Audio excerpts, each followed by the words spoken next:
SIR-ൽ രേഖയായി ആധാർ ഉപയോഗിക്കാമെന്ന് കേന്ദ്ര തെരഞ്ഞെടുപ്പ് കമ്മീഷൻ. സംസ്ഥാന തെരഞ്ഞെടുപ്പ് കമ്മീഷണർമാർക്കാണ് ഈ നിർദ്ദേശം നൽകിയത്. 12ാമത്തെ രേഖയായാണ് ആധാറിനെ കൂടി ഉൾപ്പെടുത്തിയത്. സുപ്രീം കോടതിയുടെ ഉത്തരവുണ്ടായിരുന്നു. അതിന്റെ അടിസ്ഥാനത്തിലാണ് ഈ നടപടി. അനൂപ് ദാസ് നമുക്കൊപ്പം ഡൽഹിയിൽ നിന്ന് വിവരങ്ങളുമായി ചേരുന്നുണ്ട്. Anoop, good morning. നേരത്തെ സുപ്രീം കോടതി ഇതുമായി ബന്ധപ്പെട്ട് കൃത്യമായ മാർഗനിർദ്ദേശം നൽകിയിരുന്നു. ആ പശ്ചാത്തലത്തിലാണോ ഇപ്പോൾ തെരഞ്ഞെടുപ്പ് കമ്മീഷന്റെ ഉത്തരവ്?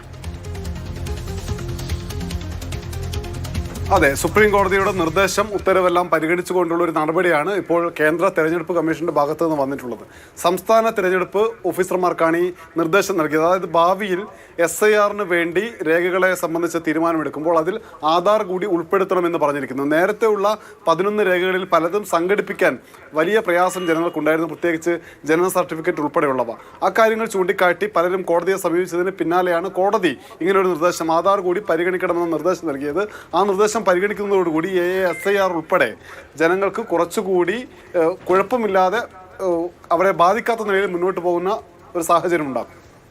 ശരി, അനൂപ് ദാസാണ് വിവരങ്ങൾ നൽകിയത്. രാജ്യമൊട്ടാകെ തീവ്ര വോട്ടർ പട്ടിക പരിഷ്കരണം ആലോചിക്കുന്ന ഘട്ടത്തിലാണ് ഇപ്പോൾ ആധാർ കൂടി 12ാം രേഖയായി ഉൾപ്പെടുത്താൻ പോകുന്നത്.